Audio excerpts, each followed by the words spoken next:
বন্ধুরা, আজ রান্না করব ঘুগনি।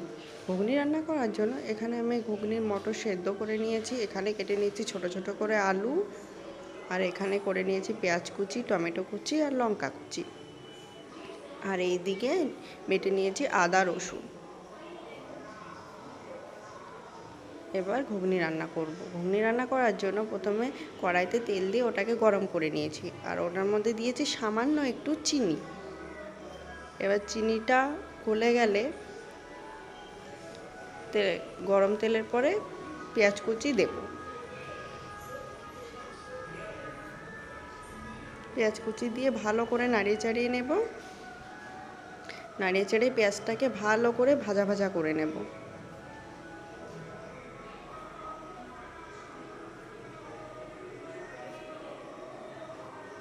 পেঁয়াজ ভাজা ভাজা হয়ে গেলে ওর মধ্যে দিয়ে দেব টমেটো কুচি আর লঙ্কা কুচি।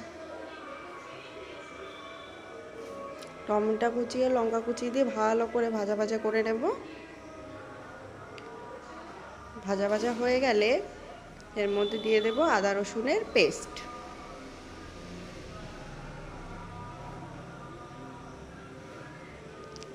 আদা রসুনের পেস্টটা দিয়ে ভালো করে নাড়িয়ে চাড়িয়ে নেব। ভালো করে নাড়িয়ে চাড়িয়ে মিশিয়ে নেব। মিশিয়ে নিয়ে এবার এর মধ্যে দিয়ে দেব সামান্য একটু হলুদ আর কিছুটা লঙ্কার গুঁড়ো।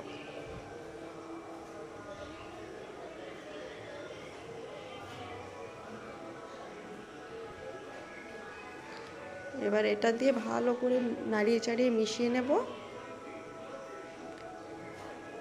লঙ্কার গুঁড়ো আর হলুদ দেওয়া হয়ে গেলে ভালো করে নাড়িয়ে চাড়িয়ে মিশিয়ে নিয়ে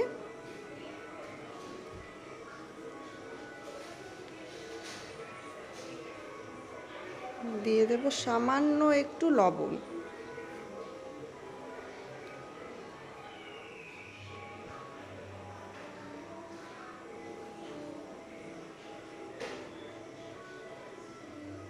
সামান্য একটু লবণ দিয়ে এটাকে নাড়িয়ে চাড়িয়ে ভালো করে মিশিয়ে নিয়ে মশলাটাকে ভালোভাবে কষতে দেব।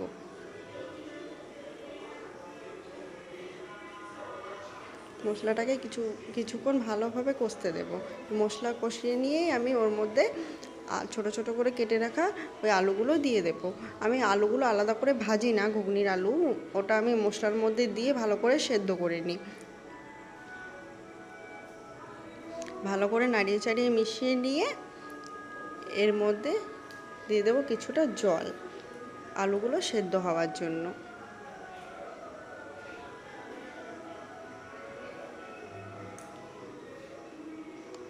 জল দিয়ে কিছুক্ষণের জন্য আলুগুলো সেদ্ধ করে নেব। এখানে আমি ঘুগনির জন্য একটা স্পেশাল মশলা বানাচ্ছি। তার মধ্যে দিয়েছি জিরে, এলাচ, লবঙ্গ আর শুকনো লঙ্কা। এটাকে ভালোভাবে ভেজে নিয়েছি। ভেজে এটাকে গুঁড়ো করে নেব, আর ঘুগনি রান্নার লাস্টে এই মশলাটা দেব।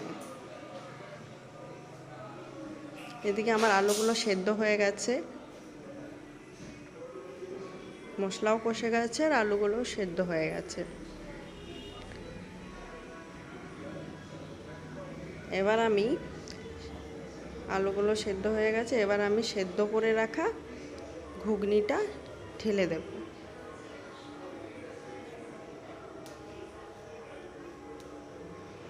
সেদ্ধ করে রাখা মটরটা ঢেলে দেওয়ার পর এটাকে ভালো করে নাড়িয়ে চাড়িয়ে মিশিয়ে নেব। মিশিয়ে নিয়ে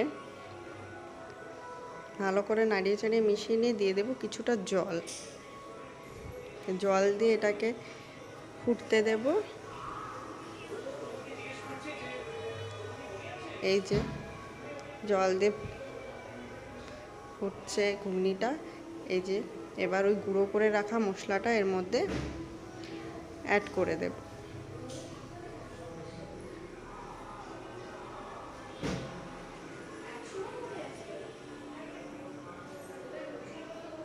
দিয়ে ভালো করে নাড়িয়ে চাড়িয়ে মিশিয়ে নেব। নিয়ে এই যে আমার ঘুগনি রান্না কমপ্লিট। এই মশলাটা দিলে ঘুগনির থেকে ভালো একটা স্মেল বেরোয়, মানে ভালো একটা সুন্দর গন্ধ বেরোয়।